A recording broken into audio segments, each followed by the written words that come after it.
Hoje vamos tratar de um tema desafiador: como restaurar o caído. Talvez você conheça alguma pessoa que por algum motivo se perdeu do caminho, mas nem tudo está perdido. Continue conosco, que depois da vinheta a gente já volta.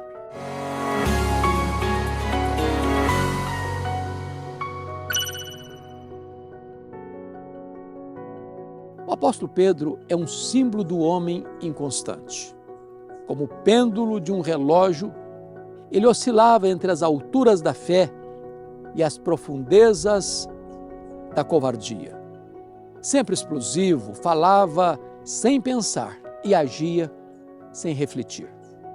Era capaz das afirmações mais sublimes acerca de Jesus, para depois capitular-se às fraquezas mais vergonhosas. Num momento, expressava uma fé robusta e no outro, sossobrava diante da incredulidade. Pedro chegou a ponto de negar seu nome, suas convicções, sua fé e seu Senhor. Ele desceu os degraus da queda ao julgar-se melhor do que seus condiscípulos, ao seguir a Jesus de longe, ao se inserir no meio daqueles que zombavam do Filho de Deus e ao negar repetidamente e até com impropérios que não conhecia Jesus. Pedro chegou a ponto de desistir de tudo. Ele desistiu até mesmo de ser discípulo. A única coisa que sabia fazer era chorar amargamente, alagar o seu leito com as suas grossas lágrimas. Mesmo Pedro tendo desistido de si mesmo, entretanto, Jesus não desistiu de Pedro. Jesus não abdicou do direito de ter Pedro ao seu lado. Por isso, mandou-lhe um recado pessoal. Jesus não desiste nunca dos seus. Ele é o pastor que procura a ovelha perdida. Ele vai ao encontro daqueles que caíram para restaurá-los. O que Jesus fez para restaurar Pedro? Em primeiro lugar, Jesus toma a decisão de procurar Pedro. A ovelha perdida não volta para o aprisco sozinha. Aqueles que tropeçam e caem não se restauram sozinhos de suas quedas vergonhosas. Jesus nos ensina a ir ao encontro dos caídos.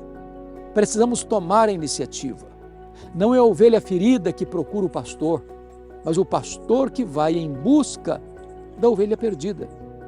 Jesus não apenas nos ensinou essa verdade, ele também a praticou, dando-nos o exemplo. Em segundo lugar, Jesus toma a decisão de não esmagar Pedro. Talvez o que Pedro mais esperasse fosse uma reprimenda severa de Jesus.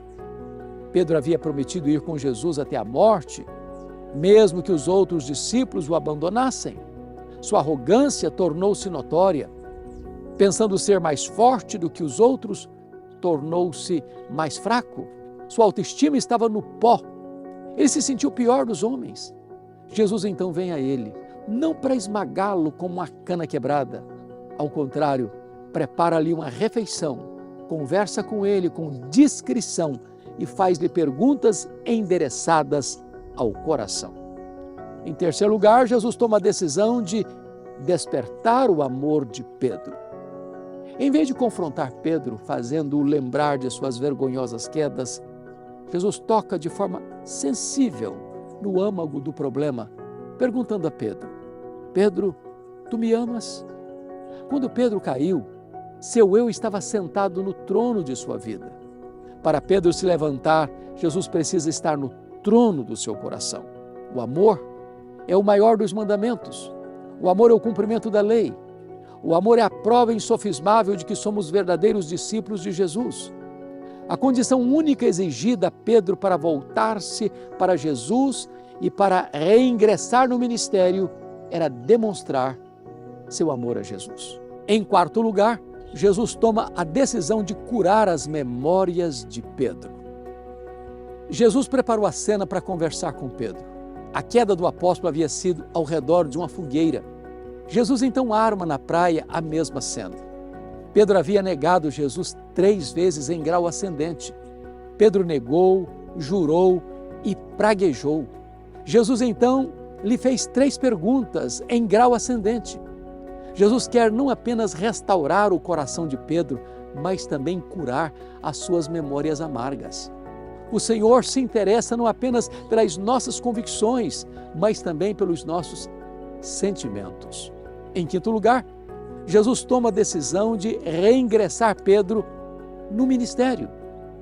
Depois de restaurar Pedro, Jesus lhe deu uma ordem clara: apacenta os meus cordeiros, pastorei as minhas ovelhas, apacenta as minhas ovelhas. Jesus restaura não apenas a vida espiritual de Pedro, mas também o seu ministério como apóstolo e seu trabalho como pastor do rebanho. A atitude de Jesus em relação a Pedro lança luz sobre a atitude que a igreja deve ter em relação àqueles que caíram e precisam ser restaurados. Que Deus nos dê sabedoria e amor para agirmos de modo semelhante.